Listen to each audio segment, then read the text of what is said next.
Скъпи младежи, за поредна вечер сме заедно и за пореден път ще чуем една от прекрасните истории на нашия Спасител, в която той разказва за един баща, който има двама сина. Като по-малкият е бил непослушен.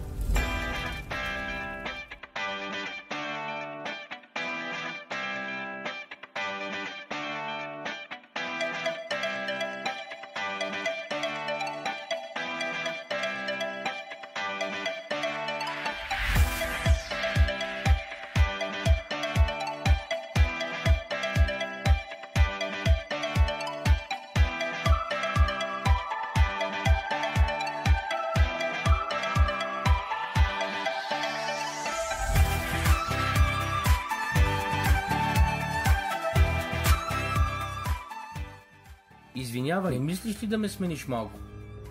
Имам още малко работа. След малко ще те сменя.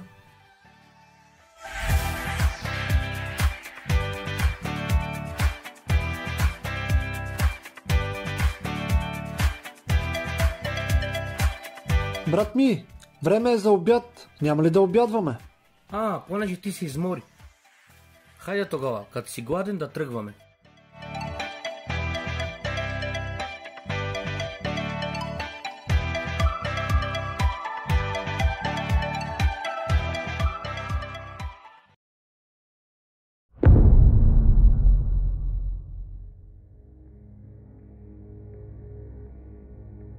Татко, как ще процедираме с нивата?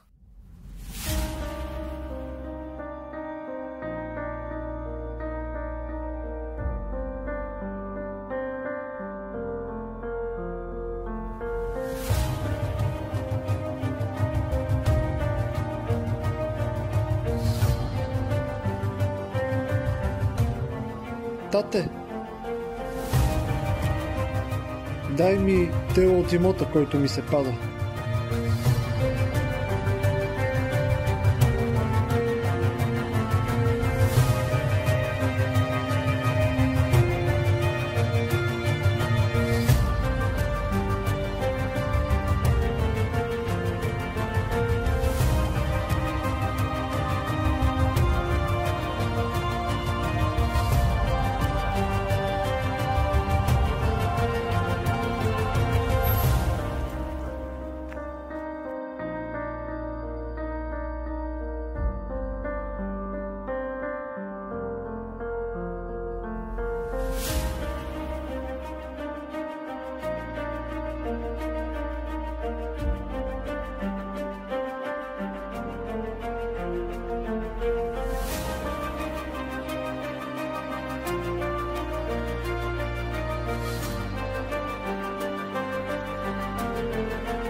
Едно голямо, моля.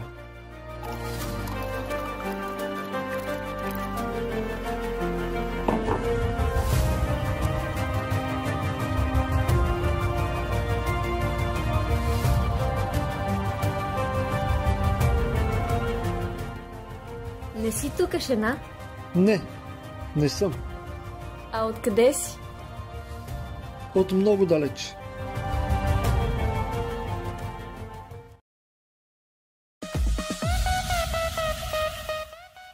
Едно голямо.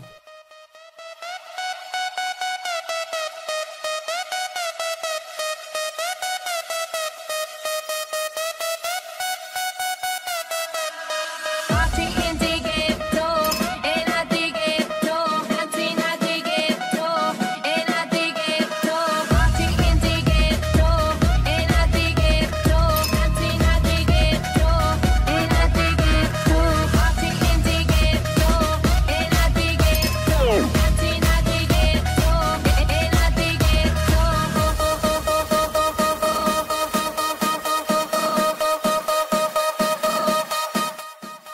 може ли да си направим едно селфи? Да, разбира се. Ти си ми най-добрия приятел. Благодаря.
Господине!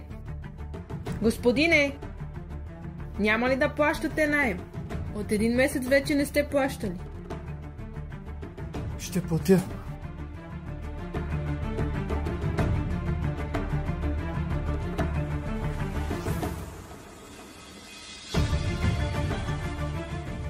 Но нямам пари. Ма как така нямате пари? Вече от 1 месец спите тука и нищо не плащате. Я напуснете веднага. Ама чакайте, Напуснете. Поне веднага. тази... И той прахоса всичко с разпусъци живот. Майки, може ли за малко? Да, извинявай. Не те видях. Здрасти. Здравей.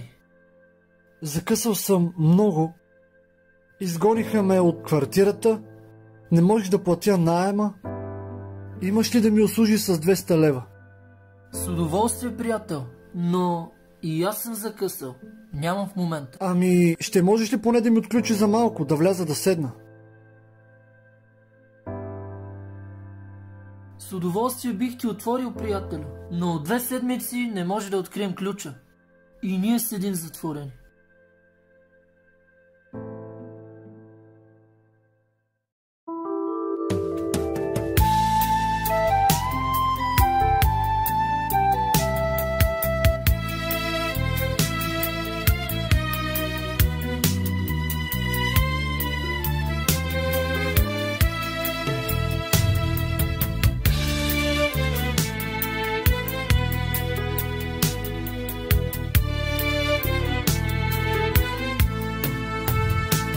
Отиде си, не се обърна и света отново ти върна и модът мой разпиля.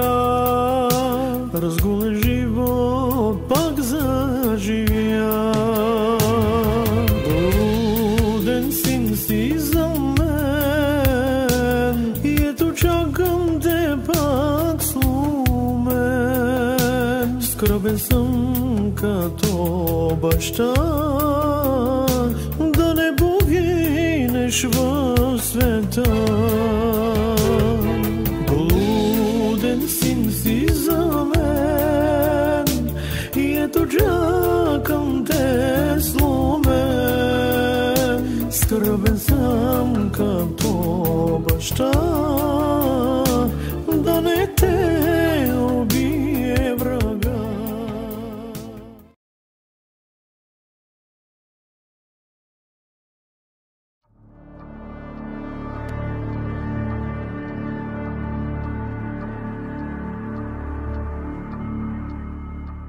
Извинете, може ли за малко? Да, кажете. Търся си работа. Опътиха ме в тази посока. Понеже тук имало човек, който търси хора за работа. Да, той отглежда свине. Търси си работник да гледа свинете. Ей там, за този ъгъл, ще го намерите. Но Бог забранява да гледаме свине. Моля? Нищо, благодаря ви.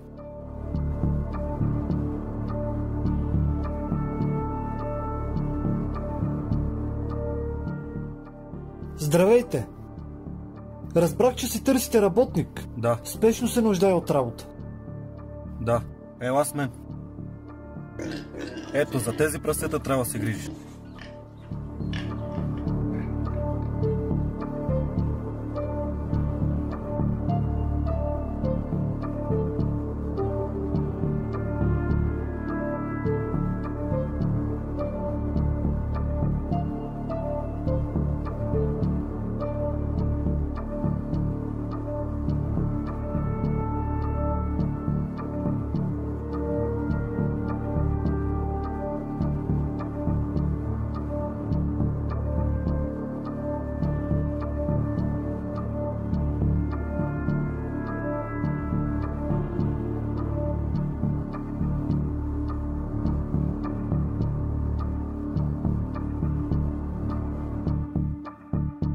Може ли да си взема от храната на прасетата? Не. Не може. Много съм гладен. Няма как.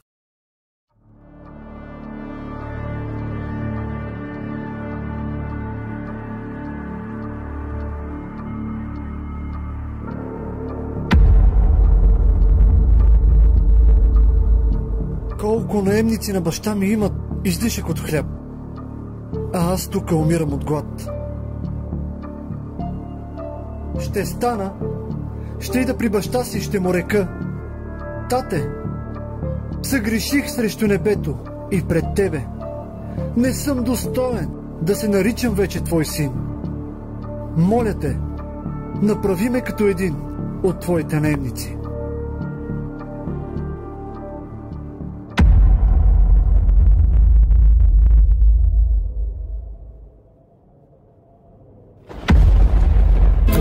Чадо при мене върна, люти ранни ли от света, как без мене ти чадо живя, от свинете си вкусил храна. Тате, съгреших против небето и пред тебе. Не съм достоен да се наричам вече твой син. Бързо донесете най-новата премяна и сложете пръстен на ръката му и обувки на нозете му. Докарайте огънето теле и го заколете. И нека ядем и се веселим. И ето пак дойде. Защото този мой син беше мъртъв и оживя. Изгубен беше и беше намерен.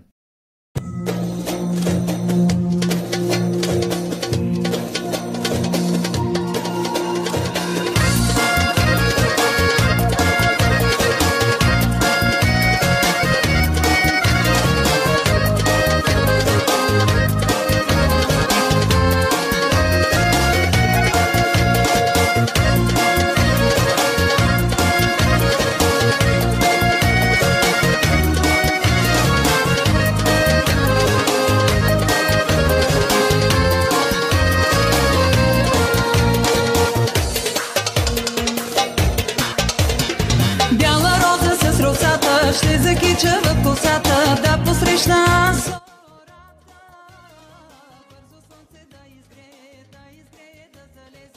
Какво става тука, бе? Бяла роза с росата ще закича в косата да посрещна зората. Бързо слънце да изгрее, да залезе, че да ида на чешмата.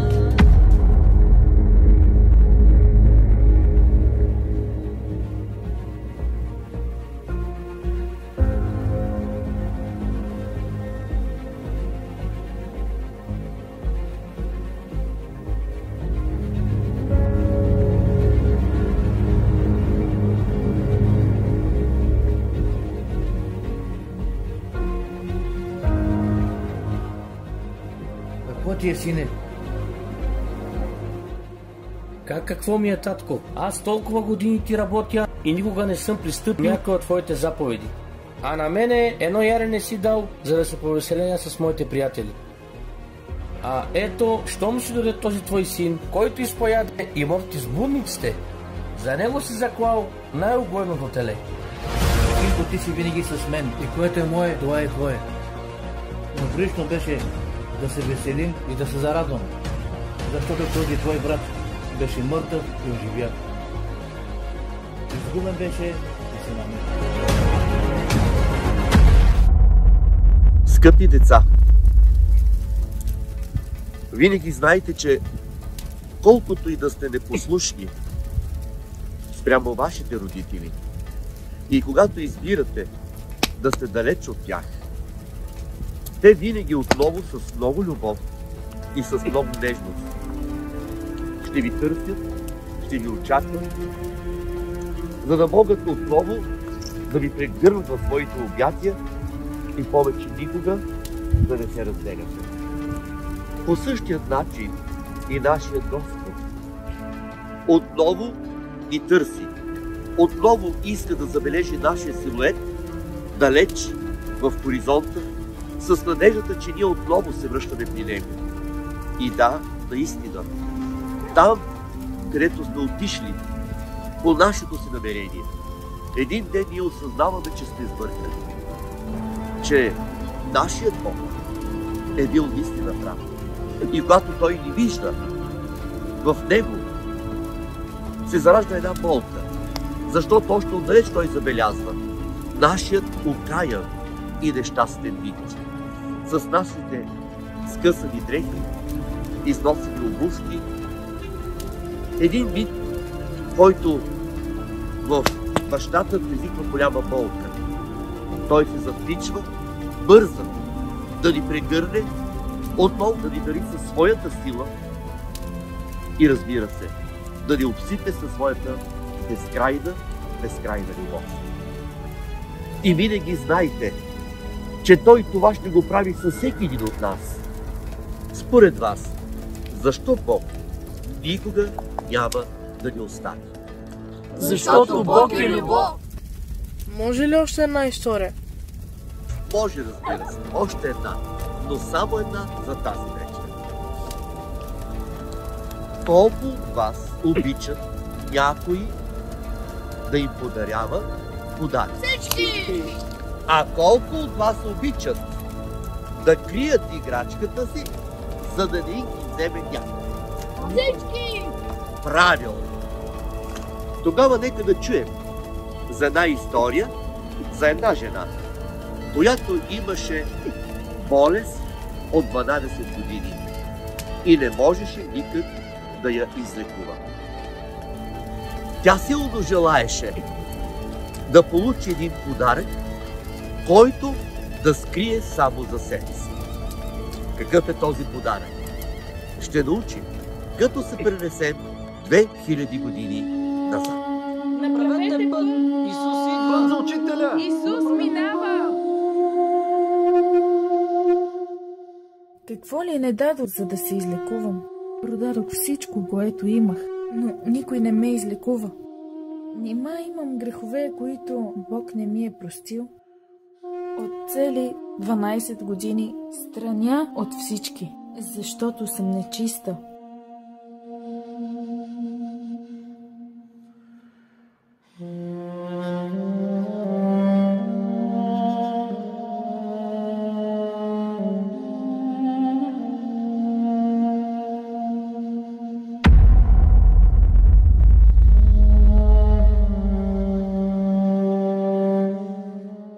Дъщеря ми току-що умря, но ела и възложи ръката си върху нея и тя ще оживее.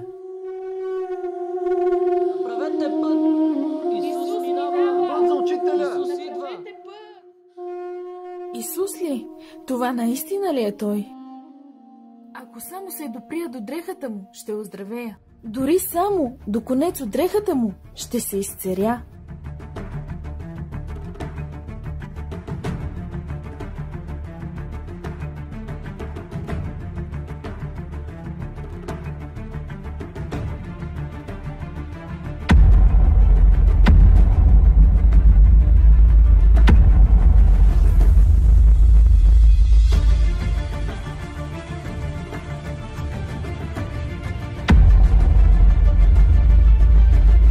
се допря до мен? Учителю, народа се бута в теб, а ти казваш, кой се допря до мен. Някой се допря до мен, защото аз усетих, че сила излезе от мен. Аз се допрях до теб.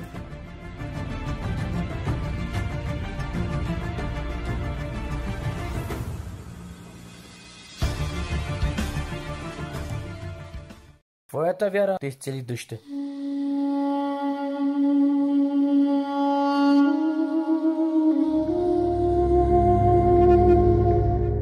Господарю, не притесня учителя, защото дъщеря ти умря. Не бой се, само вярвай.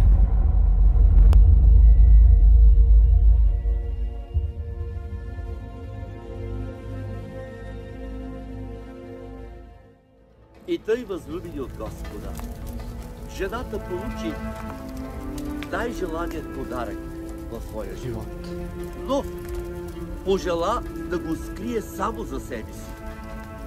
И точно тогава нашия Спасител реши, че тя не трябва да крие подаръкът си, а пред всички, пред цялото множество, да застане смело и да каже това, което Господ ти беше подарил, а именно нейното чудно изцеление.